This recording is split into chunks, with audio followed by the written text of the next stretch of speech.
I'll start recording. Okay. Okay. Great. So everybody, just welcome to the first of a few series of social media training. We have Caitlin training us today. She's from Uxbridge, and she's well known in our community through helping small and local businesses grow their business on social media. We've had a number of meetings with Caitlin, and we're so grateful that she is going to be, this will be the first of a few trainings. And today she will be talking about just a brief overview of Facebook, Twitter, and Instagram, and then we will break them down so that there'll be more specific training. So don't freak out if you feel that you don't have all the information today. It's coming.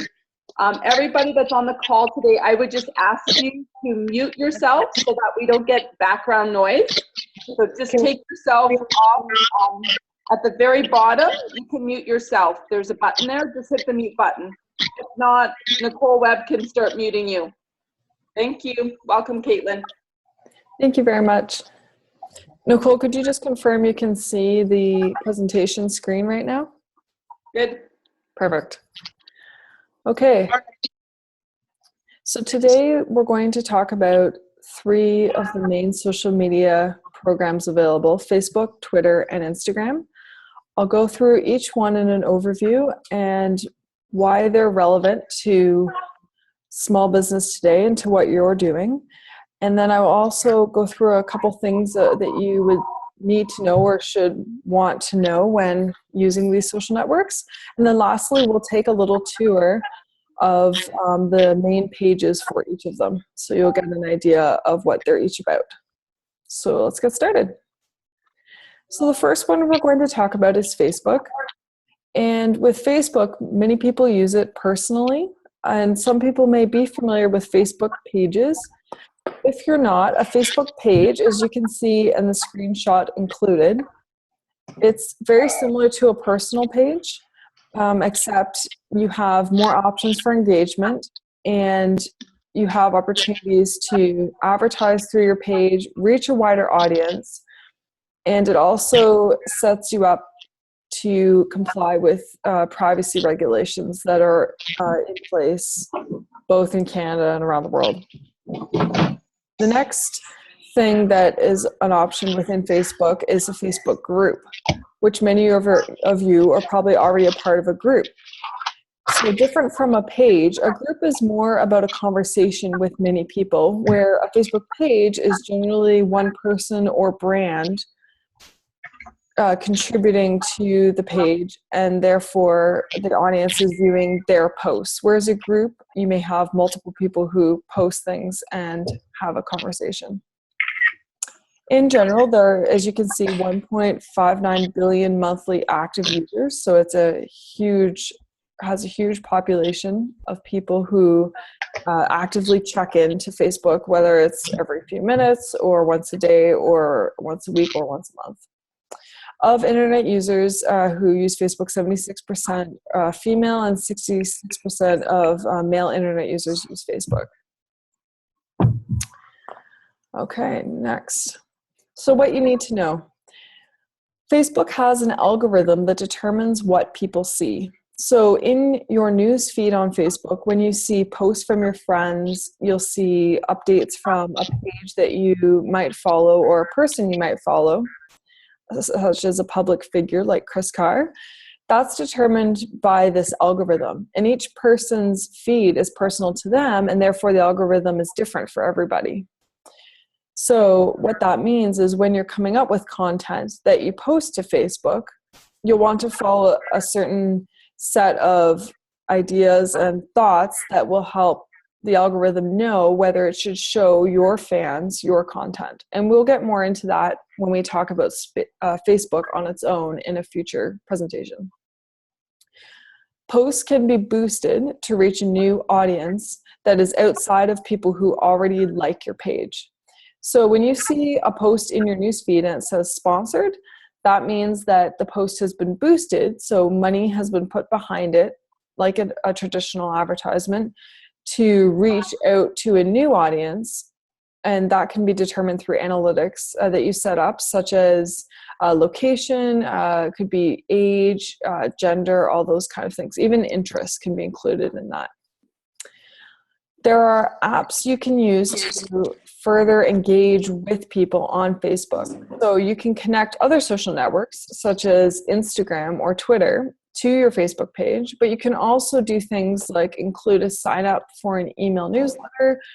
You can have you can take posts from, say, Pinterest and have them show up on a tab on your Facebook page. And there's other types of things that are included in there as well. And that's the benefit of a page too, is that you have the option to connect these apps.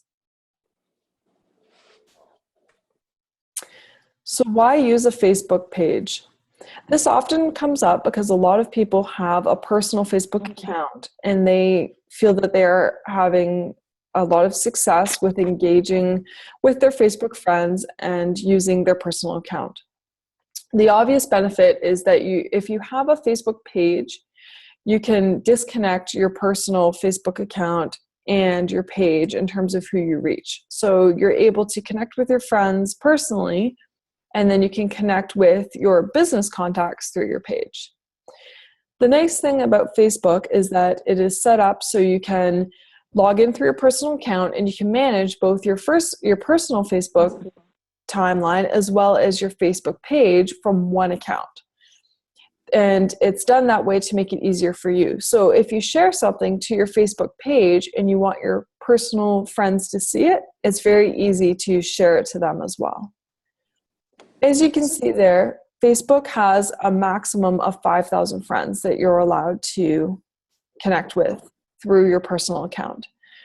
The benefit of a page is it's unlimited. As you know, some celebrities will have, millions of Facebook followers to their page, and they're able to engage with them that way and not run into that maximum. So that's one reason it's a great idea to set up a page. There are all kinds of tools available that let you track how well a post is doing, what time is best to post something, how many times people shared that post, how many people viewed it, not just liked it or commented, but actually saw it in their newsfeed and didn't do anything with it, as well as other types of analytics that are available. And that's just available to pages.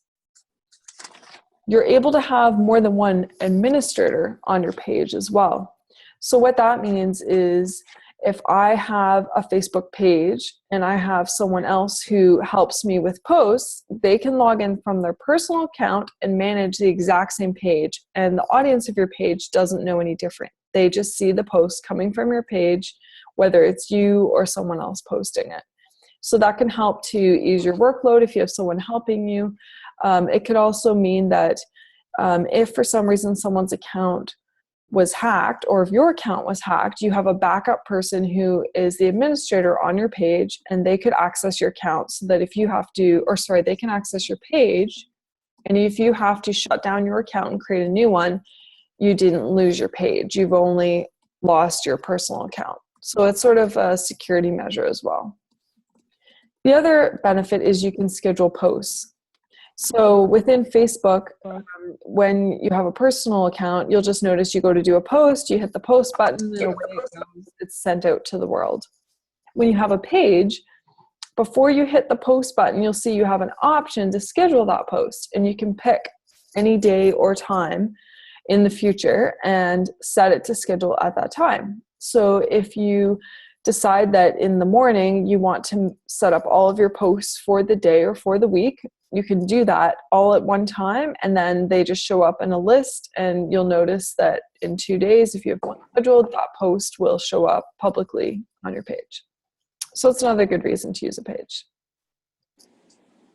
So now we'll take a quick look around on a Facebook page. Get out of here.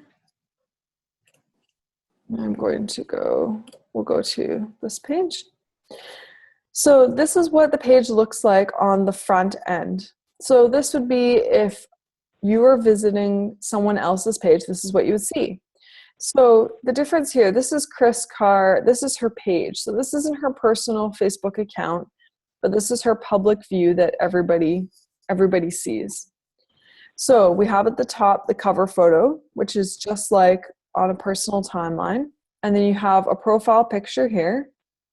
There are a couple things that are a little different. So we'll have instead of a friend option, we have a like button and another button here for signing up. So this button is something that's set up in the back end of the page settings. And when you click that, that will take you to sign up for a newsletter, or it could be to sign up for one of her programs. Caitlin, we can't see the screen, dear. Oh, I'm sorry. We can't see it. We just see the Facebook page tour. That's it. Oh, geez. Give me one moment. Yep. Let me see if I can.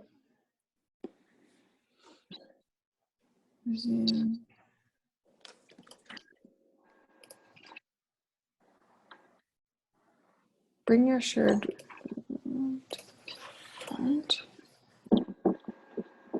Okay. Sorry about that. Give me one moment. That looks better. Can we see it now? Yes. Can we see it now? Do you see a Facebook page? No, we just see your presentation on the side.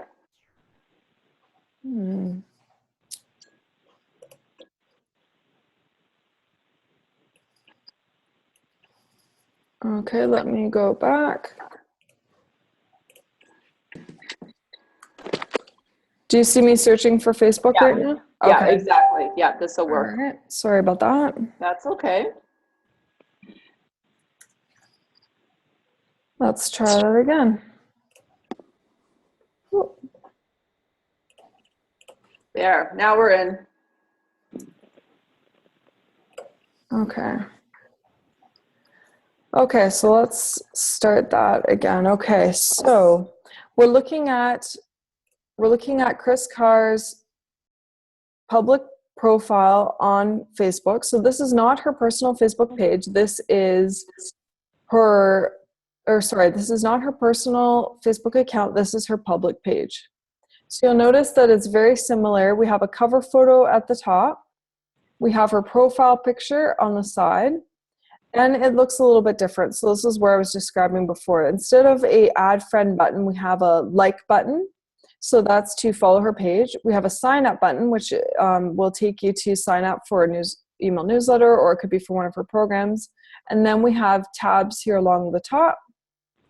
We have a news feed, just like you'd see on a personal Facebook profile. And on the left side, it shows you how many people like the page. It encourages you to invite friends. And then there's a little bit about her. And there's the apps that I was talking about, connected apps. And then the rest of it is fairly self-explanatory. So this is what the page looks like on the front end. Now to see what it looks like behind the scenes, I'm going to go to the page for my business so you can see it. So when I'm logged in now and looking at a page that I'm a manager for, you can see it looks a little bit different. Oops, there we go. So now I've got options at the top. I have page, messages, there's notifications, insights, which would be the analytics we talked about, and tools for publishing. So that would be where you could check out any posts you have scheduled. So as we talked about, you'll notice that when you go to rate something, you have the option to publish or the option to schedule for later. There's a lot to look at here, so I won't go through everything at this time, but when we do the Facebook-specific presentation, we'll go through each of these in more detail to explain how the Facebook page works. But at least you can see sort of the idea of Facebook page versus a personal profile. So we'll come back over here. Okay, are we back at the presentation now? No. Okay. You're good. You're back at your presentation. Yep. It says page tour. You're good. Okay. So the next one we're going to talk about is Twitter. So Twitter is a variety of short messages, which are 140 characters or less. So very short, a lot like texts. They're meant to be quick little snippets and tell a very short story or have very short conversation. They can include links and images and videos. The big thing that is often confusing with Twitter are hashtags. So that's where the number sign is used before a phrase or word. And that's used to group messages or ideas or to make a statement. And I'll talk a little bit more about that in a minute. So what you need to know with Twitter. Unlike Facebook, in Twitter, short forms and abbreviations are completely appropriate. So you'll often see a lot of punctuation is not used in Twitter because punctuation takes up one of the allowable characters. And since you only have 140, that would mean that you would run out of space pretty quick. You can only send a private message to someone who follows you on Twitter. So what that means is that you could tweet or send a message publicly, but you couldn't send a private message unless someone follows you back through Twitter. Twitter started out as just text, no images and no videos would show up in the Twitter newsfeed. And that has since changed as Twitter works to compete with more visual social networks such as Instagram and Facebook. So why use Twitter? The great thing about Twitter is you can engage with people who have similar interests as your own. And it's easier to find people with those interests through Twitter than it is through another network such as Facebook. And that can be done through the hashtags or even just using the search function in Twitter, which we'll get more into in the Twitter specific presentation. You can create conversations, so you can start a dialogue about a topic, and it's easy for multiple people to participate in that conversation by using the hashtags or by just responding to your tweets with the response button and then typing in their text conversation to respond back to you. It also provides an opportunity to connect with someone that you might not normally connect with, such as a celebrity or a person that you don't know very well. Facebook is intended for a lot of personal communication or communication with people you're familiar with outside of that network, whereas it's very common to message someone or tweet somebody on Twitter that you don't know personally. And sometimes it can even lead to engagement where they would tweet back to you in that conversation because of a mutual interest. Oftentimes, people also use Twitter to keep up to date with trending information. So when we do the walkthrough of Twitter, you'll notice that you can search for things that are happening around the world, and it will also show you what is trending, meaning what is being talked about the most on Twitter around the world, and you'll see that within your Twitter dashboard. We'll go there and we'll show you that in a moment. Okay, so I will make sure you can see it this time. We'll open it. Can we see Twitter now? Okay. So when we come into Twitter, we have just 4 tabs at the top. The difference with Twitter is that you log in with your account for whatever purpose it is, meaning you wouldn't log in with your personal account to manage your business account. So we're logged in here as a business right now. On the left side here, underneath our information, you will notice these are the trends. So Monday motivation right now is trending. There's 97,000 tweets with this phrase included in the tweet. And they've included the hashtag, which is the pound symbol, before that word, and that tags it into this trend. So what happens here is I can actually click that. And now I can actually see all of the tweets where people have used that hashtag. So that's a way that I can engage, and then I could respond, I could share that with my followers, that kind of thing. There's even an account that's called Monday Motivation. So that's showing me, that's why it's showing me that there. So that's one way to use the trends to find out what is happening. You can see Amber Alert. There was an Amber Alert about an hour ago, and that's why that's on here. So it's a way to keep up to date. And these are just the main trends, but you can also use the search bar at the top here to search for something within your area of business or interest as well. Because just because it's trending doesn't mean people aren't necessarily talking about it. They could still be talking about it, it's just not the top trend. So we'll come back to the home. So like in Facebook, we have a news feed where every person I follow on Twitter, all of their tweets show up in this feed. And you can see it's very visual now. Photos show up. They never used to, and now they do. You can watch videos through here. We saw one auto playing when I was doing the search function before. At the top here, it gives me the option to do a tweet myself. I can add a photo. You can, if I had location enabled, I could put in there to explain where I am located in the world, that kind of thing.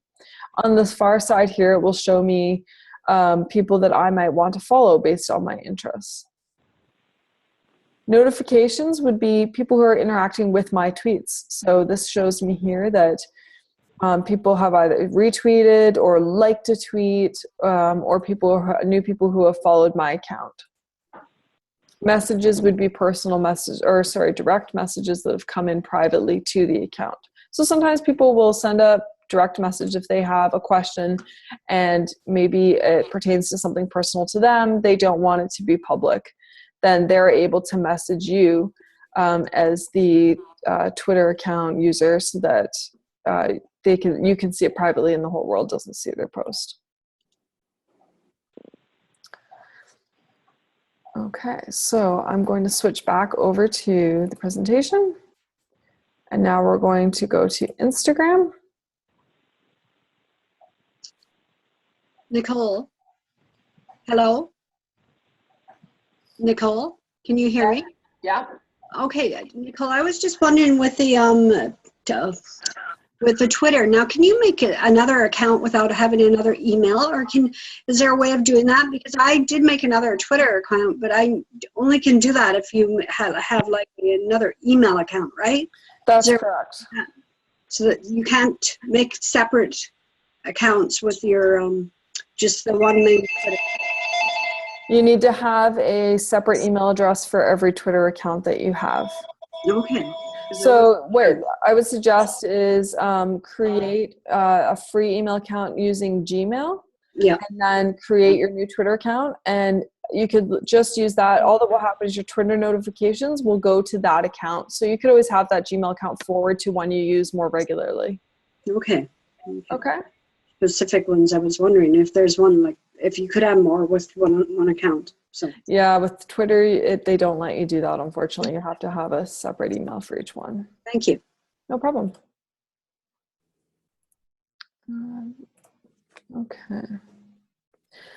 Okay, so Instagram. Its basic definition is a mobile photo sharing app. So it was invented to use on your phone. It's a stream of images that people can follow and see your updates.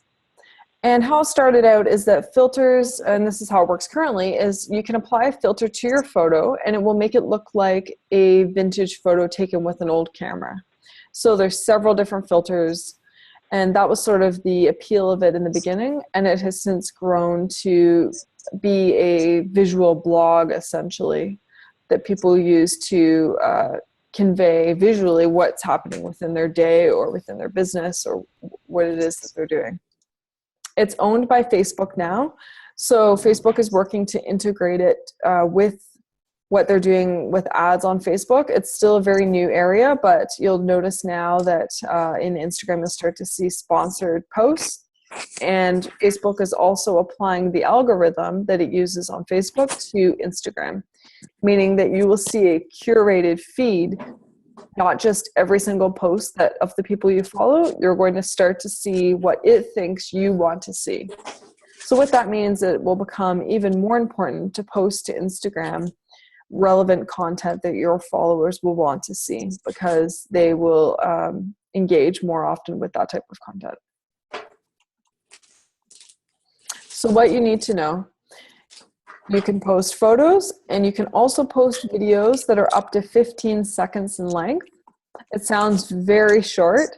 It does mean that you need to sort of be creative with your posts, but that can work very well because generally, as they say with what's happening with the general public, is that our attention spans are shortening and we like to have that instant gratification. So it does mean if you can convey a message in that 15 seconds, you will find you'll probably have a lot of success with engaging with people through Instagram, because that is sort of the way that Instagram is going, is towards these short videos as well as engaging photos. So with Instagram, it's like Twitter, not like Facebook. You create a new account for your business, which will require a separate email address. Now, if you don't have Instagram already, but you do have Facebook, you can use that for your business Instagram account. It won't require you to create another one again. You can view Instagram on your desktop through a web browser, but you can't post from there. You can only post from a mobile device with the Instagram app. But the app is available for all smartphones, meaning it's available for BlackBerry, iPhone, and for Android. So as long as you have a smartphone, you'd be good to go to use Instagram. Why use Instagram? It is one of the fastest growing social networks. And it's also a great way to interact with people visually. So you could take a quick snap of something that may seem not interesting to you, but you can apply a filter to it, put a great message with it, and that suddenly becomes a visual element that people are interested in engaging with. 53% of the users are 18 to 29 years old. And why this is relevant is because Instagram is a network that really spans through a large age bracket. So even though half of the users are in that bracket, there's still another half that are over 29. So what this means is it's a great way to still connect with the younger demographic, but you're not sort of making a leap into a social network like Snapchat that really is targeted at the moment just to a younger audience. So it's a great way to sort of spend your time and not feel as though you're reaching, deaf ears. You're hitting a market that will be entering into the interests. Their interests will start to mirror your own, and you're also reaching sort of your current market as well. So for the Instagram tour, because it is an app, I'm going to just stay within the presentation. The desktop version doesn't really have a lot to view, so I'll just explain it from the screenshots I've included here.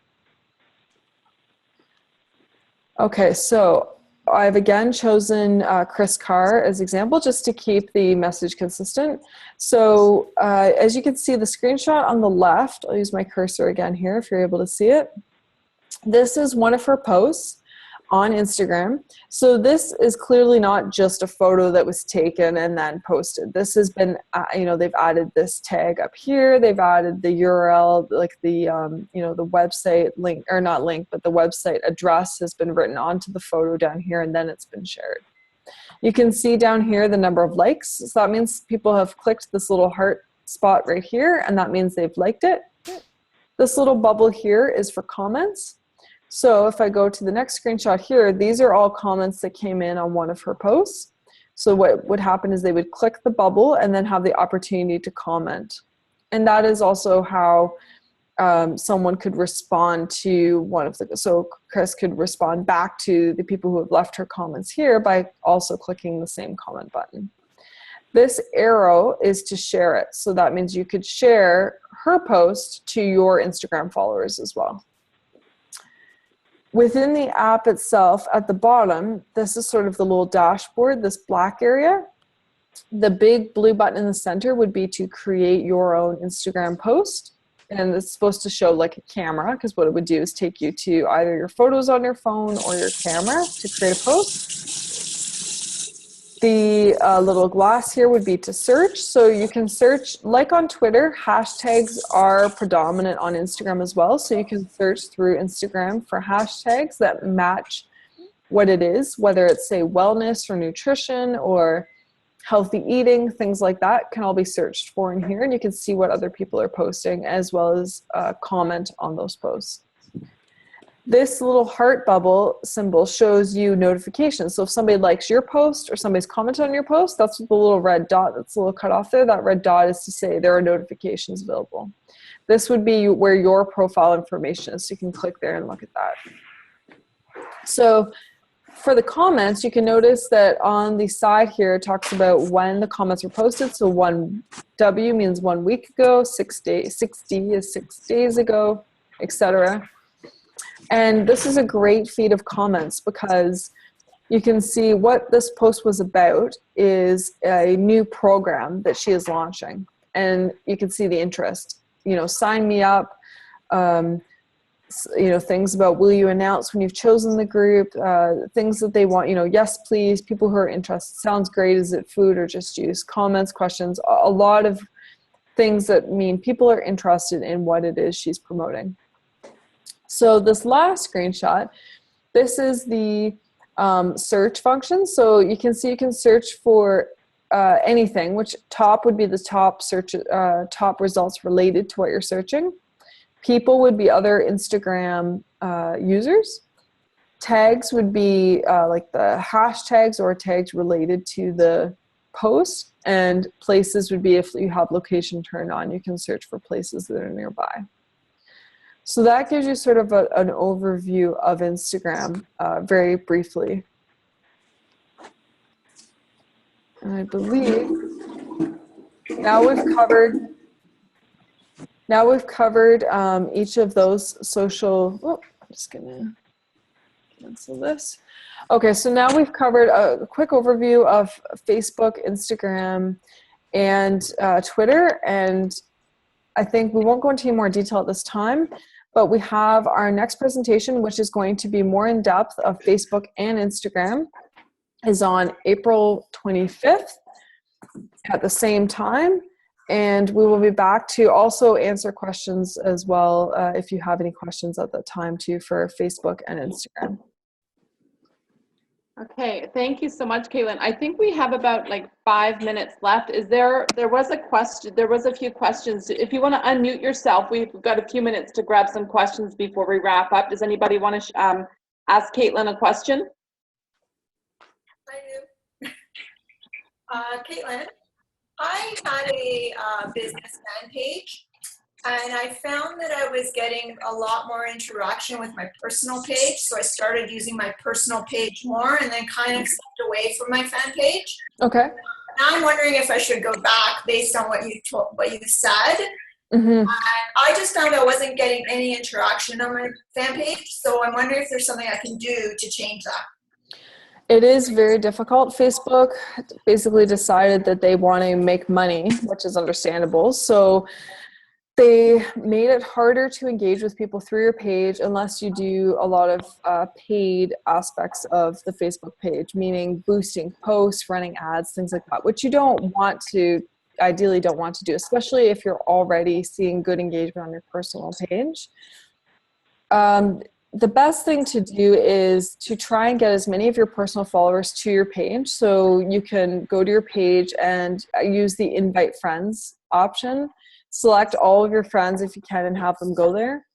Try sharing from your personal account from your page to your personal account each time. So people see that, they'll see that connection. It will look like you're posting, you're not just posting to your personal account, you're actually posting to the business one, and then you're sharing it to your personal account. So hopefully that will drive more people as well. And that's the best that I can suggest. Because you've already sort of developed a network on your personal one, I wouldn't sort of abandon it. Ideally keeping both going if possible is great, because then you'll still engage with your friends on Facebook, but the page will give you a chance to sort of reach out a bit further. So the other option is you can apply to Facebook to have your personal profile converted to a page. So you could try that too. But you may not want to do that because then you may lose some of your personal stuff that you also post. So I know. Yeah, I guess I took the approach where business is a lot about relationships and people getting to know me as a person. Yeah. And I just focused on that's why I just went right to my personal page, and I've kind of been off my fan page for about 6 months. Okay. But I noticed that people are visiting my fan page, like even though, so I probably should go back to it a little bit. Yeah. It's a good idea because you will eventually reach a sort of limit or like a you'll reach a point where you'll want to have kept up the fan page, and it's hard right now. I know that because you kind of look at sort of the pages that have 100,000 followers and you think, well, how long is it going to be till I get to that point? But if you could sort of think in the long term, it would be beneficial to try and keep up both if you can. Caitlin, is there such a thing as using too many hashtags?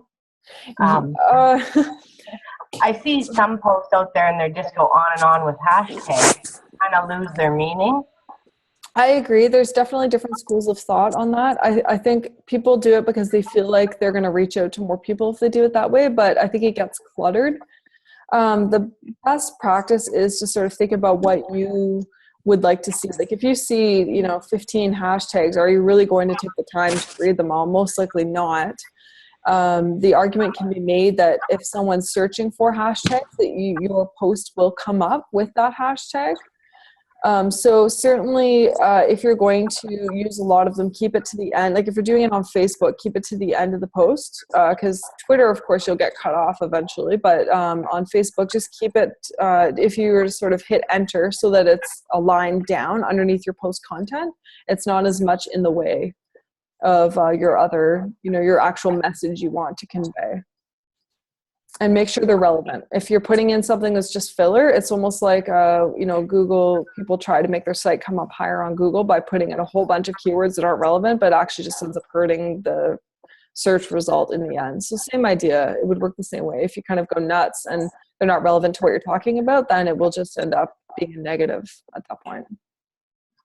Okay, there's one last question. How do you add your website URL or other words to an Instagram photo? Yes, that comes up a lot. So right now, Instagram does not allow a link that's clickable. So you'll notice that you'll see a link in a description, like as part of the message of Instagram, but it's not something you can click on. So what I would suggest is check out something called Bitly. So it's BITLY. If you Google that, it'll come up. It's free, and what you do is you shorten your link. So if the link you're sharing has a lot of, if it's like facebook.com/ blah, blah, blah, blah, blah, or it's your website and it has lots of letters and things on the end, Bitly shortens it down to a little tiny link that'll be like bit.ly6543. And then what that means is somebody could then type in from Instagram, they could actually type that into their web browser to search it, because you can't click through. So if it's something long, most people won't take the time to do it unless it's just your website homepage, then it's okay. But you want the link to be something they can either write down or easily type in, or at least remember, so that they're able to do that. So yeah, check out Bitly for that. Perfect. We have to wrap up because we're going to get cut off here. So thank you so much. And we can answer more questions next week in more detail for the call. Thanks so much, Caitlin. Okay, sounds good. All right, bye. Bye-bye.